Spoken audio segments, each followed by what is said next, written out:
Se dice que cada día se abre una nueva iglesia en el mundo. Hablando solamente dentro del cristianismo, por lo menos existen 40.000 denominaciones cristianas con diferente nombre.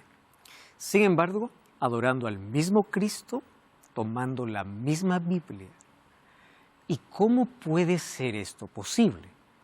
¿Cómo es que tanta variedad de iglesias y denominaciones aparecen si tienen todos el mismo texto?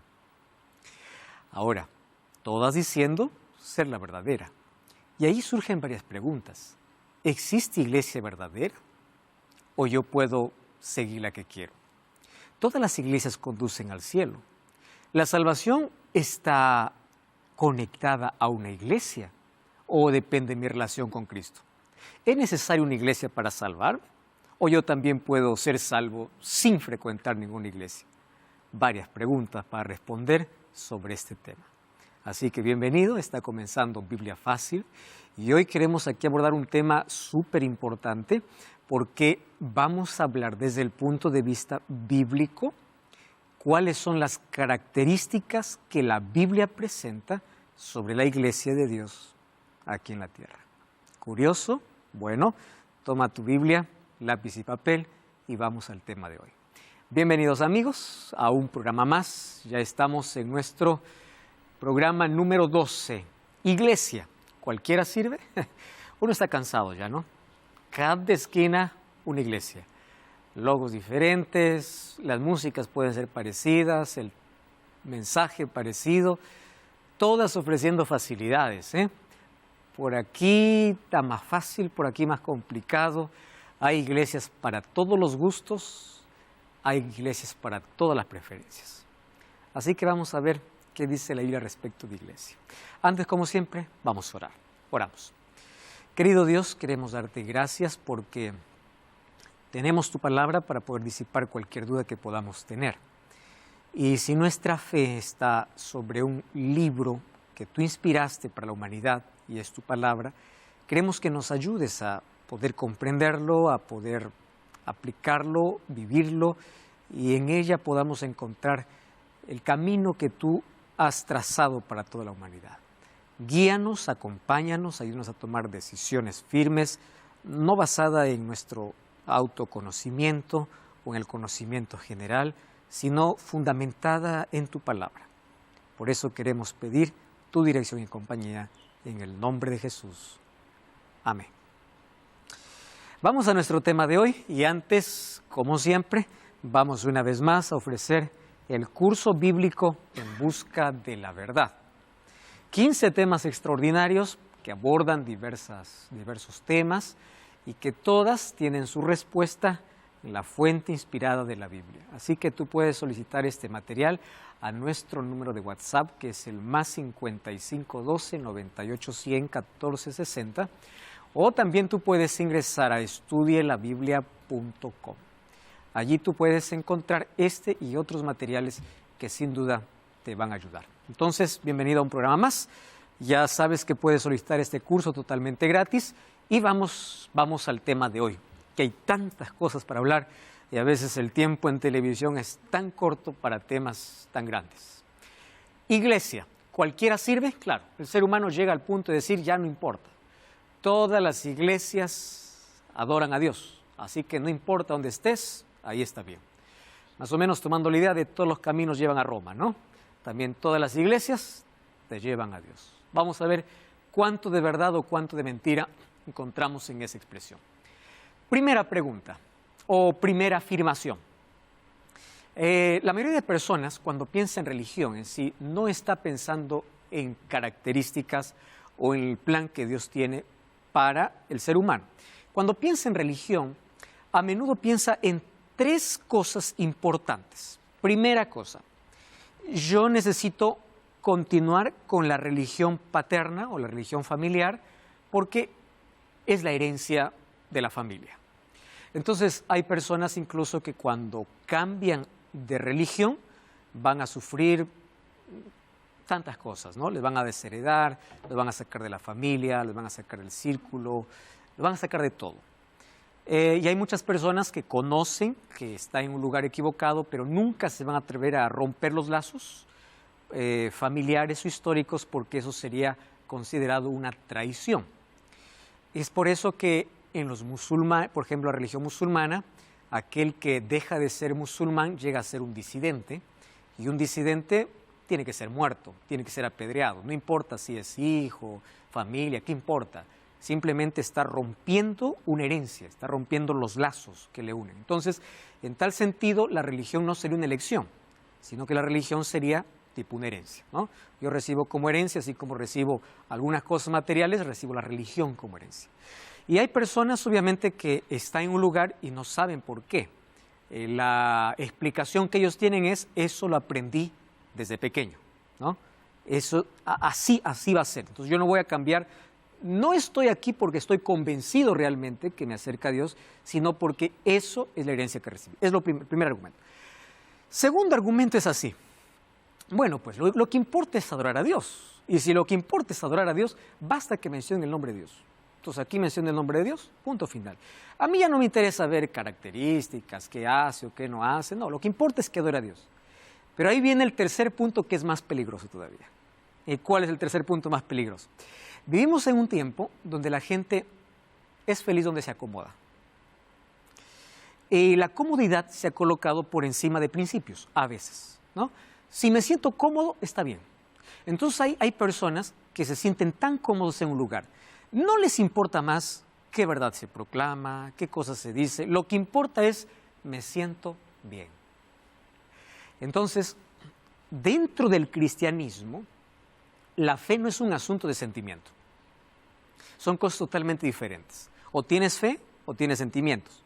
No quiere decir que la fe no produzca sentimientos, porque los sentimientos son dados por Dios. El asunto es que los sentimientos no son confiables. ¿Por qué razón? Porque hay tantas cosas en la vida que yo me siento bien haciendo el mal. ¿Sí? Hay tanta gente que se siente bien haciendo el mal. Entonces, si el sentimiento fuera la brújula de la vida, entonces la gente solamente haría lo que siente placer. Entonces, eso llegaría a ser la guía para su vida. Pero en el asunto de cristianismo no se trata de sentimiento, se trata de convicción. Y la convicción me lleva a una raíz, me lleva a una fuente, ¿no? El origen de todo. Me lleva, ¿por qué hago lo que hago? ¿Por qué soy lo que soy? ¿Por qué voy donde voy? Esas preguntas son las más importantes, especialmente al poder elegir una iglesia, ¿no? O elegir un camino, sobre todo espiritual. ¿Y por qué razón? Porque así como demoramos tanto tiempo para decidir a qué nos vamos a dedicar en la vida, necesitamos también sabiduría para poder decidir a quién voy a servir en la vida. Porque a la verdad de mis convicciones va a depender mi visión de futuro. Y si mi visión de futuro es el cielo, o la eternidad, o un mundo renovado, un mundo transformado, yo no puedo desviarme del camino. Yo necesito tomar el asunto en serio, ¿correcto? Entonces, yo voy a olvidar un poquito la herencia, lo que siento, no es que si me siento bien, si me siento cómodo, sino voy a analizar las fuentes. Y yo quiero contarles un poquito aquí mi experiencia. Yo nací en un hogar adventista y el primer libro que yo leí fue la Biblia. Comencé a leer desde que recuerdo 7 años de edad. Concienzudamente comencé a estudiar o a aprender mis historias de la Biblia a partir de los 8 años. Cuando llegué a los 12 años, me di cuenta que había leído 4 veces la Biblia de Génesis a Apocalipsis, porque yo seguía el método del año bíblico, leyendo 3 capítulos por día, así es que en un año yo leía toda la Biblia completa. Hubieron muchas cosas que yo no entendí.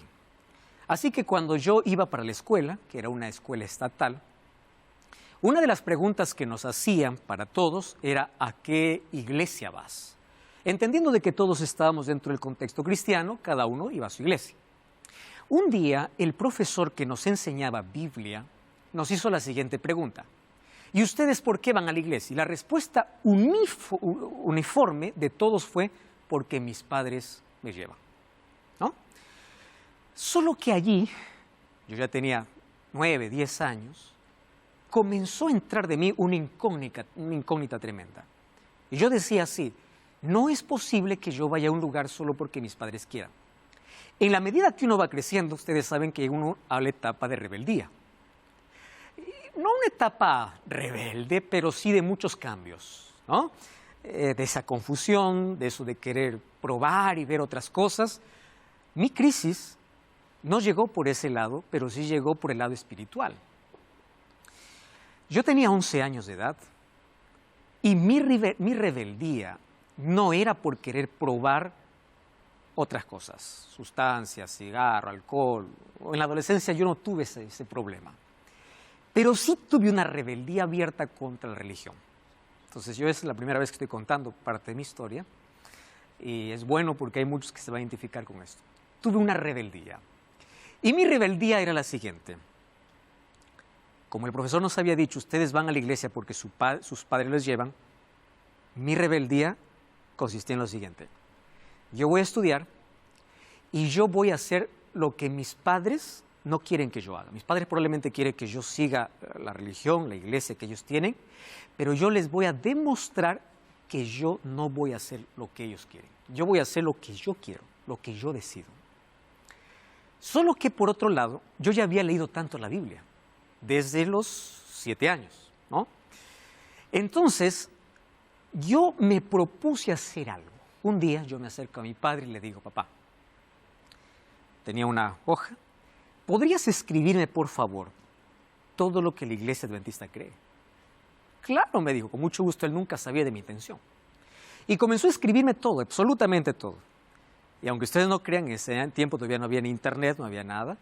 Yo tenía apenas una Biblia, ¿no? Y tenía otros libros que no eran cristianos, que eran de historia. Desde niño me gustó mucho la historia. Y yo comencé a analizar cada doctrina, esperando encontrar un solo argumento para decir, yo no quiero seguir la religión que ustedes me dieron. Así que comenzó mi búsqueda a los 11, a los 12, a los 13, a los 14, a los 15, todos los años, 16, 17 años. Durante todo ese tiempo yo no me alejé, pero cada vez que yo iba a un culto, mi cabeza estaba tan concentrada. ¿Ustedes alguna vez asistieron a una reunión donde no van a aprender? Van solo para estar atentos a dónde se equivoca. Y yo era ese. Entonces yo iba para ver en qué momento dice algo que la Biblia no dice.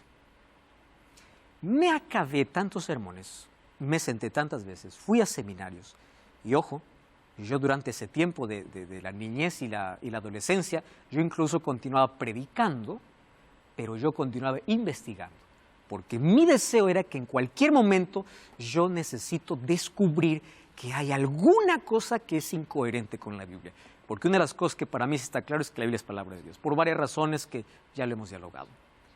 Entonces, al no encontrar ningún argumento, no me queda otra cosa que reafirmar mi fe y quedarme. Con esto te quiero decir lo siguiente. Tú no necesitas ser una herencia. Tú necesitas estar convencido de que donde estás por convicción personal. No porque te sientes cómodo. No porque así dice el papá o la mamá. Y con esto no te quiero crear guerra. Pero la verdad, cuestión de salvación es un asunto de elección consciente. Yo quedo preocupado porque hay tanta gente que solamente voy aquí, porque me siento bien. Es que aquí me quieren. Es que aquí está bueno. Es que aquí hay esto, aquí hay lo otro. No. Yo tengo que ir porque aquí está la verdad que se proclama. Si es que yo tuviera que abandonar la iglesia por las personas que tiene, tantas razones hay para abandonarla. Y eso es en cualquier círculo, en donde estés. Pero si yo tuviera que abandonar la iglesia porque es incoherente con la verdad que predica, no tengo cómo. ¿Por qué razón? Porque no existe una sola creencia, una sola, que no tenga un fundamento en la Biblia. Y es allí donde vino mi convicción de que si la fuente no es de una religión, no es del pastor, ni es de un grupo, y es de una fuente que considero inspirada, entonces yo necesito proclamar eso. Ahora, ¿qué sucede? La mayoría de personas, no quiero decir todas, siempre se coloca en una de las opciones que yo te he mencionado. Ahora, la Biblia ¿tiene respuestas sobre iglesia? Claro que sí. Vamos a analizar algunas de ellas. Hechos capítulo 17, versículo 11 dice así: estos eran más nobles que los que estaban en Tesalónica, porque recibieron la palabra con toda solicitud. Me encanta, ¿no? Recibían con alegría. Vamos a estudiarla. Pero no se quedaban escuchando. ¿Qué cosa dice? Escudriñando cada día las Escrituras para ver si estas cosas eran así. Esta es la actitud que todos debemos tomar.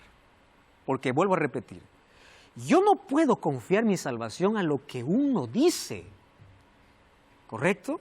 Yo tengo que confiar mi salvación a una base sólida, una fuente inspirada, una fuente sólida. Mi relación con Dios no es herencia familiar, es personal. Los bereanos tenían una actitud diferente. Escuchaban y escudriñaban. La palabra escudriñar es excavar, ¿no? Entonces, lo que yo escucho, lo que viene de mi entorno, yo lo que necesito es comprobar. ¿Realmente es esto? ¿Realmente es verdad? ¿Realmente estoy en el lugar porque me dijeron, porque pienso o por convicción? Los bereanos escudriñaban cada día las Escrituras. Mateo 7:21 lo hemos leído varias veces aquí. No todo el que me dice Señor, Señor entra al reino de los cielos. Entonces, con esto yo puedo ya anular la idea de que cualquier iglesia que diga Dios ya salva. No. Porque Mateo 7:21 me dice, no todo el que me dice Señor entra al reino de los cielos, sino el que hace la voluntad de mi Padre que esté en los cielos. ¿Eso qué cosa significa? Que quien determina la salvación, determina en asunto de cómo yo me salvo es Dios. Él me extiende su gracia, Él me muestra el camino y Él es quien me salva. Ahora, qué interesante. Por el hecho de decir, Señor, yo creo en Dios, no es que estoy salvo. Eso ya vimos en el programa anterior.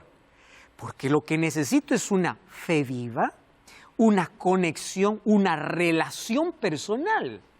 De eso se trata la salvación. Entonces, no basta decir Señor, Señor, y ni siquiera basta decir aquí tiene la verdad porque hace milagros, porque dice, muchos dirán en tu nombre profetizamos, echamos fuera demonios, hicimos milagros, y les diré nunca os conocí. ¿Eso qué significa? Mi fe no está basada en los milagros que veo, mi fe no está basada en las cosas asombrosas que aparecen, mi fe está basada en la fuente de inspiración. Hay una frase que me encanta mucho repetir y dice así: si aquello que ves no tiene un respaldo bíblico, no importa cuántos milagros haga llover, porque ni todo milagro viene de Dios. Entonces, con esto ya anulo la primera idea de que todo camino, cualquiera, finalmente me lleva al reino de los cielos. Isaías 4:1 hay una profecía, el profeta menciona y dice, echarán mano de un hombre 7 mujeres. En profecía, mujer siempre representa iglesia. En aquel tiempo diciendo, nosotras comeremos nuestro pan, vestiremos nuestras ropas, solamente permítenos llevar tu nombre y quita nuestro oprobio. Trasladando este concepto a lo que la mayoría de iglesias plantea es lo siguiente: Señor, solo danos tu nombre. Nosotros damos la doctrina, nosotros damos las reglas, nosotros damos las cosas, solo tu nombre, eso es todo. Entonces hay tanta iglesia que aparece en nombre de Dios, pero no haciendo lo que Dios pide. Por eso Jesús dice, no es el que me dice Señor, Señor, sino aquel que hace la voluntad, que no es la mía, es la de Él. ¿Correcto? Ahora, ¿qué cosa sucede al hablar acerca de iglesia? Cada vez existe más rechazo a la iglesia como organización. Cada vez más rechazo. Y ustedes saben que los conceptos han cambiado un poco. Por ejemplo, antiguamente el concepto que se manejaba en el ambiente secular era lo siguiente: personas inteligentes necesitan ser secularizadas. ¿Qué cosa estaban diciendo? Iglesia es para el ignorante, ¿no? Ese es el concepto detrás de esto. Persona inteligente, que me digas que vas a una iglesia, no te rebajes. Porque el concepto era, iglesia es para el esclavo, iglesia es para el ignorante, para aquel que conoce. Pero tú no, tú eres médico, tú eres científico. Iglesia, pensar en iglesia para una persona inteligente era totalmente irrelevante justamente por la burla. Pero ustedes saben que el concepto ha ido cambiando. Y ahora ya no es persona inteligente necesita ser secular. Ahora cambió. ¿Saben cuál es el concepto actual? persona inteligente necesita ser espiritual. Ahora, es interesante porque la palabra espiritualidad ahora envuelve muchas cosas. Estamos en un tiempo al cual se llama el tiempo de la nueva era. Y en la nueva era ya no aparece un Dios personal, sino un Dios impersonal. Entonces hay gente que dice, tú apenas necesitas un contacto espiritual. ¿Con qué? No sé. O, si vamos a una religión, puede decir con la naturaleza, puede ser con el sol, como en el caso de los peruanos tenemos como herencia a los incas, ¿no? Puede ser con el sol, puede ser con una energía, puede ser con algo. Pero el asunto es que tú ya no necesitas de un lugar y no necesitas un camino. Apenas necesitas encontrarte espiritualmente con aquel creador del cosmos. Entonces ahora el concepto es, yo no necesito iglesia, yo apenas necesito ser espiritual. Interesante, ¿no? Ahora el concepto cambió de lo secular a lo espiritual, desechando ¿qué cosa? El concepto de iglesia o de religión. Bueno, la búsqueda de trascendencia sin religión, relaciones con la naturaleza, con el prójimo, consigo mismo, sin énfasis en relación con Dios. Ese grito de no queremos iglesia, sin iglesia, no es moderno, pues. Eso es muy antiguo, muy antiguo. Jesús ya Kirchenein, Jesús sí, iglesia no, fue el grito muy antiguo. Sin embargo, cuando yo voy a la Biblia, creyendo de que la Biblia es fuente inspirada, encuentro un texto interesante. Hechos capítulo 2, versículo 47 dice así: el Señor añadía cada día a la iglesia los que habían de ser salvos. Entonces, vamos a hacer una separación aquí. ¿Salva la iglesia? No. ¿Comprendes? No, no salva. Entonces no sirve. No, tampoco es así. Porque el Señor añade a la iglesia los que habían de ser. ¿Por qué? Porque la iglesia, vamos a ver tantas metáforas que tiene. Entre ellas es una escuela, es como un ejército, es entrenamiento y todas ellas todos se congregan para cumplir una misión, que es la razón por la cual la iglesia cristiana existe. Una misión. Ahora, qué interesante. Cuando yo digo, yo soy cristiano, estoy hablando del cristianismo, sin iglesia, es como si una abeja dijera, soy abeja sin colmena, independiente. Es como si un soldado dijera, soy soldado sin ejército.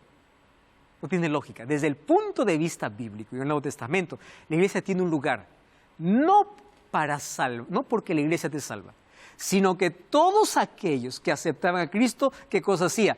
Los llevaba o los conducía a un grupo, a una iglesia. Ay, la iglesia, no creas que es fácil. Hay tanto conflicto, hay gente tan imperfecta, hay gente que te hace la vida difícil, que si yo comienzo a mirar la conducta de la iglesia, pues yo salgo inmediatamente. Pero porque entiendo que la iglesia sí es el plan de Dios, ahora es allí donde el Señor, yo veo las cosas diferentes. Ahí me amolda mi carácter, ahí me enseña a servir, ahí me enseña a amar lo que no se ama fácilmente. Ahí me enseña el sentido de comunidad, el sentido de identidad, de pertenencia. Genial. Entonces ahora el concepto cambia. La iglesia no me salva, pero si soy salvo, sí, en la Biblia me dice que voy a formar parte de una iglesia. Ahora, ¿qué cosa entonces la iglesia? La iglesia en el Nuevo Testamento es la comunidad de creyentes que creen en Jesús y lo aceptan como Salvador y Rey. Estos dos términos son totalmente diferentes. Como Salvador es decir, Jesús me perdona y listo. Como Rey es, tú mandas. Eso es lo más difícil aceptar.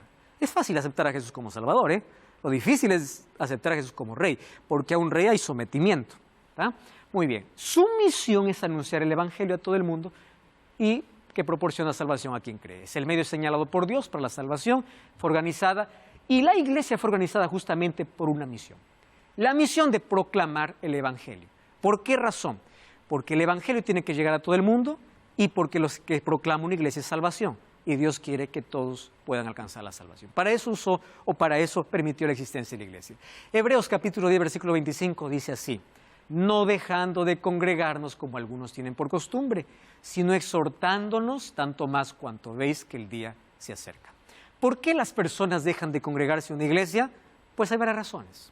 La mayoría comienza por decepción, ¿no? Estoy decepcionado. Y obviamente porque la mayoría que entra a la iglesia no entra a veces porque tiene un amor a Dios. A veces la gente entra a la iglesia por un acto emocional, por, no sé, alguna cosa le llamó la atención. Entonces, cualquier defecto me decepciona. Cualquier defecto me decepciona. Y hay tanta gente que sale por decepción. Yo te hago una pregunta. Respóndeme con sinceridad. ¿En tu familia hay alguien que te decepciona? Sí, pero por eso no dijiste, dejo la familia. Tú continúas porque es familia. ¿En tu trabajo hay alguien que te decepciona? Claro que sí. En el mundo hay alguien que te decepciona, muchos, pero tú no dices dejo de ser del mundo porque alguien me decepciona. Entonces hay muchos que por decepción abandonan, ¿correcto? Otro dice, porque es incoherente, pero eso lo vamos a encontrar en todo lado. Trabajo, escuela, en todo lado. Van a haber personas incoherentes, por supuesto, y dentro del cristianismo van a haber muchísimos que te van a proclamar una cosa, pero viven otra. Entonces, yo no busco una iglesia que tenga sus miembros coherencia entre ellos, que eso es lo ideal. Lo que busco es una iglesia que tenga coherencia con la verdad que proclama. Eso, ¿correcto? Muy bien, otros por oportunismo y obviamente la mayoría por personas heridas. Y ahí coloqué un ejemplo, hay muchas personas que dicen yo no voy a la iglesia porque es una tira de hipócritas y todos son malos, yo prefiero estar así. Y la pregunta directa es, ¿y si todos fueran como tú, la iglesia sería perfecta? Hay que analizar ese asunto, ¿verdad? Si todos fueran como tú, todos ya estarían perfectos. Y si tú no eres perfecto, entonces tampoco esperes la perfección en ese ambiente.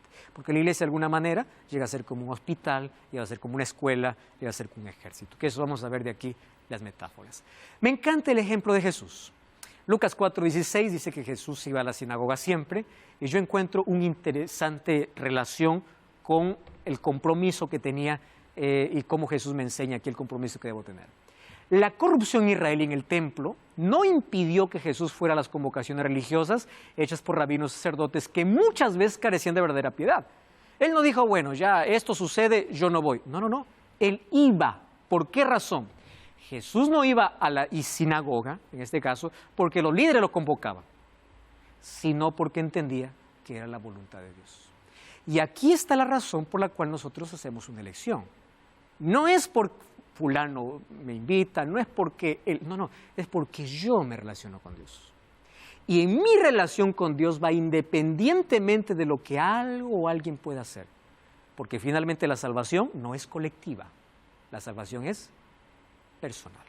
Estoy hoy hablando sobre un asunto que tiene que ver con una decisión muy personal. Más al momento de poder elegir el Dios a quien vamos a servir y el lugar donde vamos a frecuentar, tiene que ser bajo un análisis concienzudo, profundo y personal. Claro que existen influencias externas, existe, mas nada mejor que tener una experiencia viva con Dios, y en el cristianismo entendemos que esa experiencia tiene a través del estudio de la Biblia. Así que para eso estamos aquí, estás convocado y estás participando por ello, y hoy estamos desarrollando el tema de iglesia. Todas las iglesias adoran a Dios, todas las iglesias me conducen a la salvación. ¿Cuál es el papel que la iglesia tiene en mi vida? Eso es lo que estamos hablando. Vamos a continuar entonces con nuestro estudio. La iglesia en la Biblia está dentro de un contexto o está señalado como una institución divina.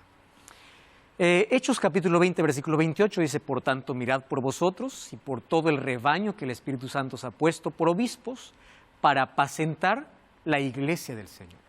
Era tan necesaria desde la época apostólica. 1 Corintios 1:2 dice, a la iglesia de Dios que está en Corinto, a los santificados en Cristo Jesús, etcétera, etcétera. ¿Cómo considera el Nuevo Testamento a la iglesia? Pues como iglesia del Señor o iglesia de Dios. Necesario para el crecimiento cristiano.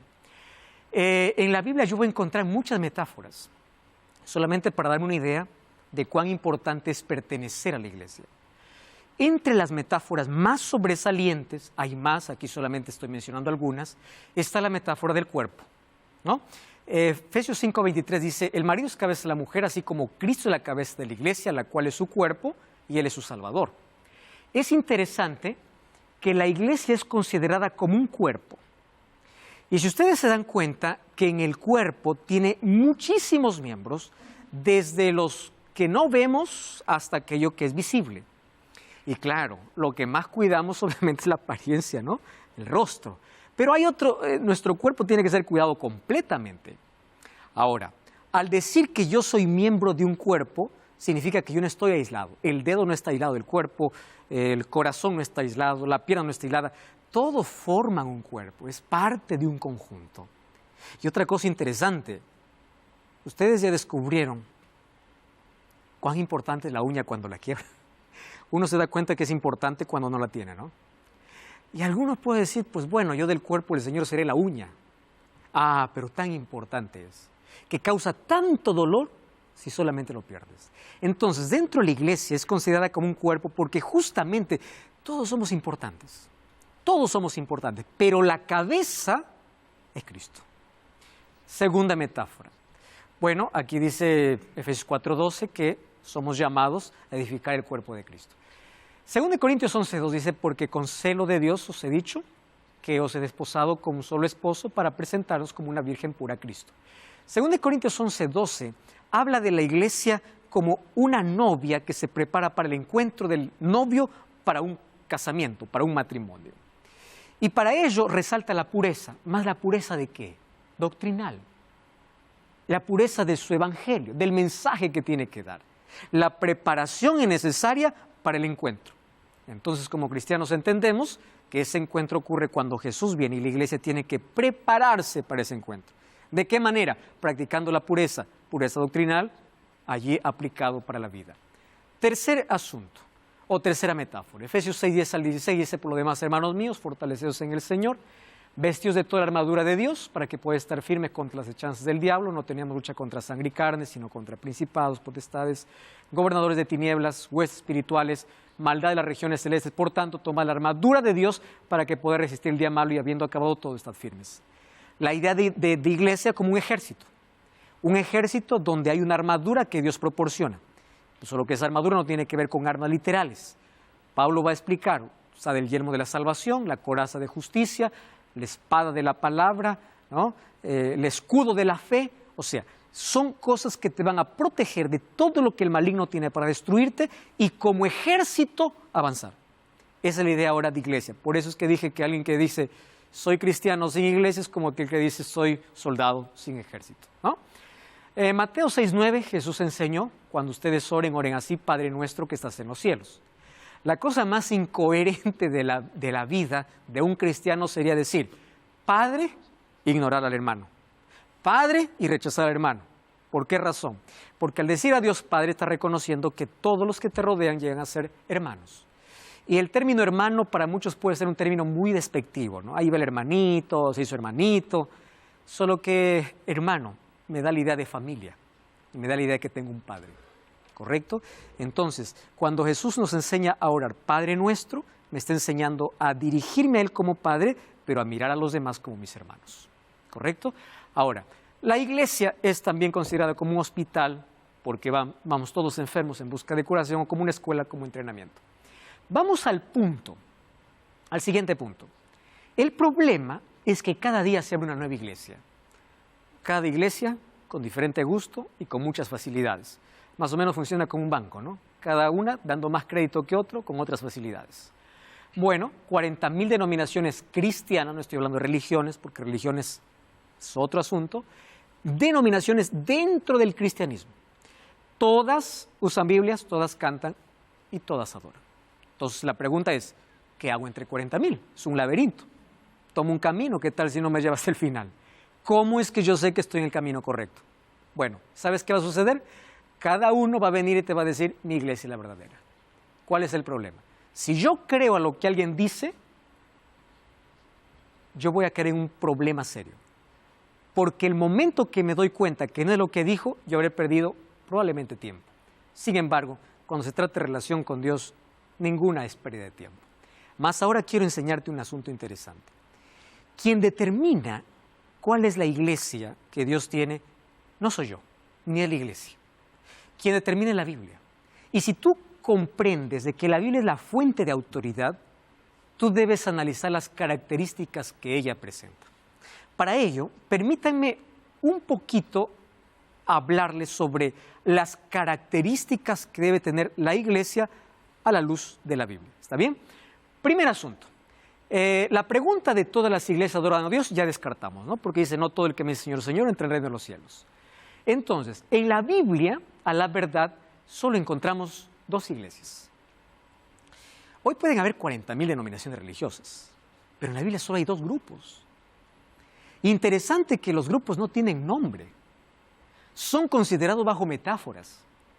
Miren, considerado como ovejas y cabritos. No hay placa, no hay nombre. Considerado trigo y cizaña. En Apocalipsis 2 encuentro la iglesia de Dios y Apocalipsis 17, la iglesia del dragón.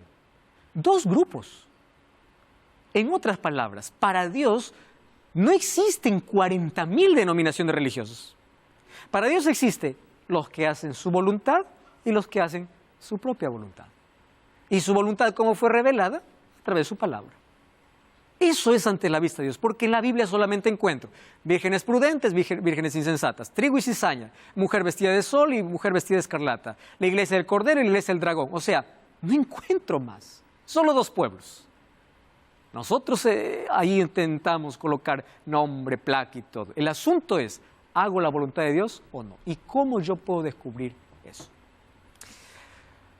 Yo te voy a invitar para que tú puedas buscar Biblia Fácil temporada Daniel, porque dedico 15 programas, me parece, para hablar sobre Daniel, y ahí hay profecías extraordinarias para el tiempo del fin. Hay otra temporada llamada Apocalipsis, todo el libro de Apocalipsis. Pero hoy quiero hacerte un breve resumen de historia de la iglesia. ¿Está bien? Vamos a ver si es que resumo en el tiempo que me he propuesto. Cuando Cristo llama a 12 discípulos, Él llama con una intención.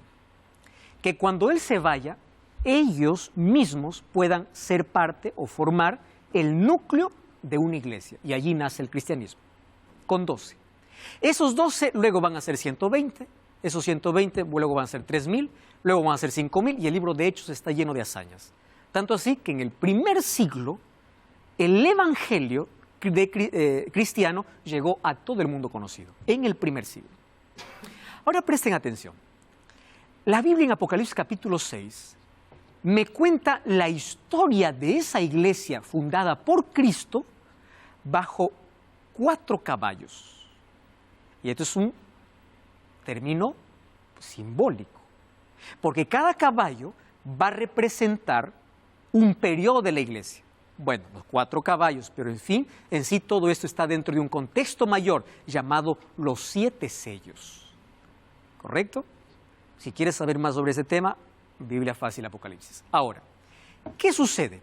Cada sello va a representar un periodo. Dentro de ellos me llama la atención los 4 primeros caballos, porque luego ya va a hablar incluso de la realidad de la iglesia hoy. Primer caballo que sale es caballo color blanco, que representa históricamente la iglesia cristiana desde el año 31 hasta el año 100. ¿Por qué blanco? Porque mantenía la pureza de la verdad. Yo encuentro que todos los apóstoles terminaron muertos por la verdad que proclamaban.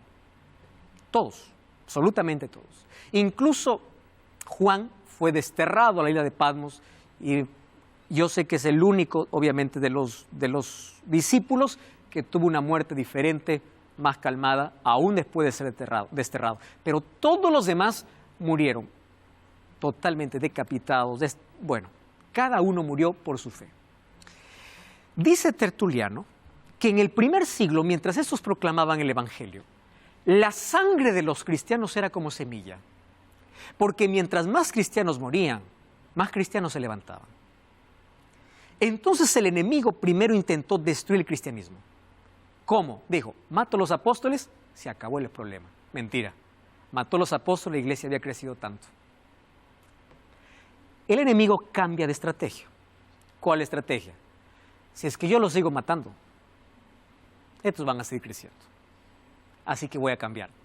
Así que del caballo blanco de la iglesia pura viene el caballo rojo, que es la época de persecuciones, donde intentó, y eso viene a partir del año 100 hasta el año 313, intentó desaparecer el cristianismo, pero como no pudo desaparecer el cristianismo y cada vez era mayor, en el año 313 aparece un edicto, que ya lo hemos estudiado aquí de manera superficial, el edicto de Milán. Resulta que Constantino estaba pleiteando el trono con Maxencio. Un día, mientras estaba al pie del puente Milvio, él dice que recibió una visión, dice. Y ahí en el cielo, allí vio las palabras, in hoc victores, o sobre este signo vencerás. In hoc vinsus, ¿no? Sobre este signo vencerás. ¿Y qué cosa se le apareció? Según él dice que se le apareció Cristo. Y el signo que apareció era una cruz. Pero ese era estratégico. ¿Qué cosa dice Constantino? Señores, basta de persecución. A partir de ahora, el imperio romano se convierte al cristianismo. Las basílicas que eran dedicadas a la adoración pagana, ¿saben qué se convierte? En iglesias cristianas. ¡Wow! Y uno puede decir, extraordinario, ¿no? Ahora un imperio puede cambiar de religión así nomás. No, eso era estratégico. Totalmente. ¿Por qué? Porque a partir del año 321 en adelante, como ya vimos, Constantino comenzó a introducir todas las tradiciones paganas, trayéndolas ¿a dónde? Al cristianismo. ¿Qué tradiciones? Del mitraísmo, de Medo-Persia, de Babilonia, de Grecia, de todo eso. Entonces hizo una mezcolanza. Y como a partir de allí comienza el obispo a tener un cargo renombrado, vamos a avanzar en la historia y vamos a ver que, ¿cuándo cae el Imperio Romano? 476. ¿Y por qué cae? Porque 10 tribus bárbaras invaden todo el imperio. ¿Quién conquista al Imperio Romano? 10 tribus. Odoacro vence a Rómulo Augusto, que sería el último emperador romano. Y cuando vence a Roma, Roma es fragmentada, es dividida, lo que hoy es llamado Europa. Solo que hubieron 3 tribus que estaban en contra de aquel que se colocó en el trono del César. ¿Quién se coloca en el trono de César? El obispo. Y el obispo de Roma, luego de poco tiempo, va a ser llamado el padre de todos, que luego es llamado papa, ¿no? Él comienza las guerras papales y las cruzadas allí, desaparecen las 3 tribus bárbaras, y en el año 538 comienza una hegemonía, llamado como la Edad Media o la Edad Oscura, hasta el año de 1798. Exactamente son 1260 años que la historia está escrita con sangre y con terror de tanta gente que, por ser fiel a la palabra de Dios, era perseguida, maltratada, estrangulada, muerta. ¿Perseguida por qué? Por alguien que todavía dice ser cristiano. Y menciona el nombre de Dios. Y la Biblia tiene un fuerte adjetivo para ello, ¿no? Dice que se siente en el trono de Dios, se hace pasar por Dios, pero no rinde culto a Dios. Qué interesante, 1260 años. ¿Y qué sucedió desde el año 313 en adelante? Comenzó la palabra de Dios a ser pisoteada. Por eso es que la primera lección, ¿recuerdan ustedes? La palabra de Dios, ¿qué cosa fue? Encarcelada, prohibida, condenada, quemada, porque el intento ya no era matar cristianos, sino desaparecer, ¿qué cosa? La Biblia. ¿Y saben a qué extremo se llegó? Cuando la Biblia fue quitada del pueblo, pobrecitos, todos solamente creían al líder. ¿Qué cosa sucedió? Todas las tradiciones que hoy existen en el cristianismo, entró durante toda esa época. Domingo como día del Señor, culto a los santos, oración por los muertos, purgatorio, día de los muertos, indulgencias, confesión auricular. Se prohibió la lectura de la Biblia en el año 1563 en el Concilio de Trento. La tradición fue colocada por encima de la Biblia. Entonces allí viene el problema. Cada uno formó su propia iglesia. La pureza fue pervertida. ¿Por qué? Porque un momento la Biblia se quitó. Tradiciones ingresaron. Ahora viene la pregunta, ¿todas tienen Biblia? Todas tienen Biblia, pero no todas tienen su base en la Biblia. Hay personas que van a la Biblia y solamente lo acomodan, o intentan allí decir esto me conviene, esto no, lo descontextualizan, en fin. Entonces la pregunta es, ¿qué estoy haciendo? ¿La voluntad de Dios o mi voluntad? La Biblia me habla de 2 religiones, la religión de Caín y la religión de Abel. La religión de Caín es yo adoro a Dios como quiero.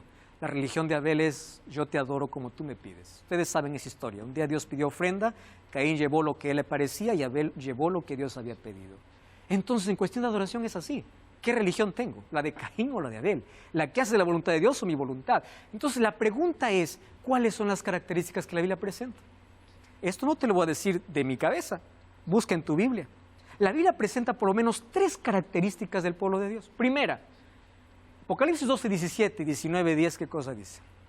Dice que hay un remanente, un resto. ¿Quién es?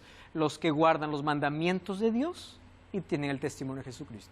¿Tiene nombre? No tiene nombre, pero tiene una característica. Entonces viene la pregunta, ¿la iglesia que tú vas guarda los mandamientos de Dios? ¿Todos? Ya hemos visto aquí cuáles son los mandamientos de Dios. Apocalipsis 14, 12, aquí está la paciencia de los santos, los que guardan los mandamientos de Dios y la fe de Jesús. 1 Juan 2, 3, 4, el que dice yo le conozco y no guarda sus mandamientos es mentiroso y la verdad no está en él. 1 Juan 5, 2 y 3, en esto conocemos si guardamos sus mandamientos. Entonces, primera característica es fiel, es obediente, no hace su voluntad, se somete a la voluntad de Dios en obediencia. Número 2, tiene un mensaje singular basado en Apocalipsis 14, 6 al 2. Interesante que ahí encontramos la segunda característica. Vi volar por en medio del cielo otro ángel que tenía el evangelio eterno, porque el evangelio no cambia. Y este pueblo tiene un mensaje singular. ¿Qué predica? Temer a Dios, dar gloria a Dios, predica del juicio y la verdadera adoración a aquel que hizo el cielo, la tierra, el mar y las fuentes de las aguas, o sea, al Dios creador. La pregunta es, el tema de juicio, dar gloria a Dios, temor a Dios, obediencia a Dios, ¿es lo que se proclama en tu iglesia? ¿O solamente se reúnen para leer alguna historia, o solamente para pedir alguna cosa y no leer la Biblia y tocar todo ese tipo de temas? Número 3, sería un movimiento mundial. ¿Por qué razón? Porque Mateo 24, 14 dice que el evangelio sería predicado en todo el mundo. Entonces la iglesia tendría que estar en todo el mundo. No puedo decir, mi iglesia solamente funciona en mi territorio. No, porque si el evangelio tiene que llegar a todo el mundo, tiene que estar ubicado en todo el mundo. ¿Comprendes entonces? A ver, analiza, ¿guarda los mandamientos de Dios? ¿Tiene un mensaje singular o es un mensaje popular o impopular? Número 3, está en todo el mundo, porque el evangelio tiene que llegar a todo el mundo. Ahora fíjate, una iglesia tiene que ser fiel a la palabra de Dios. Eso es lo que yo hice. Comencé a analizar doctrina por doctrina. Porque yo no debo fidelidad en sí a una organización, ni a un pastor, ni a una iglesia. Yo debo fidelidad a Dios.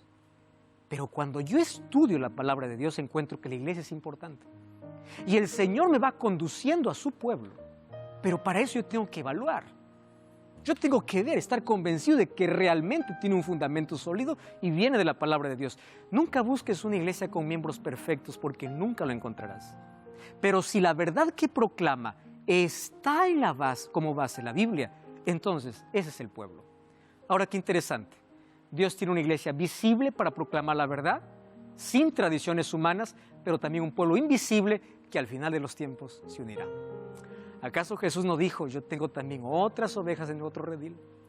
Apocalipsis capítulo 18, versículo 4 dice que cuando todos escuchen la voz del Señor, que llegará por diferentes medios, la invitación es salir de ella, pueblo mío. Muchos abandonarán sus creencias porque su fidelidad deben a Dios. Y finalmente, cuando Cristo regrese, no habrá más placas, habrán solo 2 pueblos. Aquel que permaneció fiel a Dios, hizo la voluntad de Dios, y aquel que insistió en hacer su voluntad. Dios tiene su pueblo en todas las religiones del mundo, en todas las denominaciones religiosas y en todo el lugar. Y esa gente, cuando se encontrará con la verdad, la aceptará. Y abandonando sus propias creencias o tradiciones, se unirán a un solo pueblo que se prepara para el encuentro con su Dios. Comienza a evaluar tus creencias y pide que Dios te dé sabiduría, te ilumine, te guíe. Y si estás en un lugar que sea por convicción y donde la fuente sea segura, y si es la palabra de Dios, es la mayor de todas. Existen 2 caminos. Jesús lo ilustró como el camino ancho y el camino angosto. 2 maneras de poder conducirnos en la vida. Y Jesús dice, todo aquel que escucha mis palabras lo compararé a un hombre prudente que edifica sobre la roca. Pero también hay otro grupo que no escucha y construye sobre la arena. La pregunta es, ¿sobre qué está fundamentada tu creencia? ¿Sobre una herencia familiar? ¿Sobre tus sentimientos? ¿Sobre argumentos humanos? ¿O sobre Cristo? Finalmente, cada uno decide dónde construir. La roca o la arena es tu elección. Sin embargo, el final también será diferente. Analiza, comprueba, ve a la Biblia y haz de ella tu fuente segura para poder encontrar la salvación en Cristo. Da ese paso de fe. Ora conmigo. Gracias, Señor, por tu palabra. Ayúdanos a tomar decisiones que tengan que ver con salvación, basados en tu palabra. Gracias por mostrarnos el camino y a partir de ahora, enséñanos a caminar por él. En el nombre de Jesús te pedimos. Amén. Gracias por acompañarme. Como siempre te invito a buscar una iglesia adventista el séptimo día para continuar comprendiendo este y otros mensajes que van a fortalecer tu vida. Dios te bendiga y te guarde. Nos encontramos en el próximo capítulo, si así Dios lo quiere. Hasta la próxima.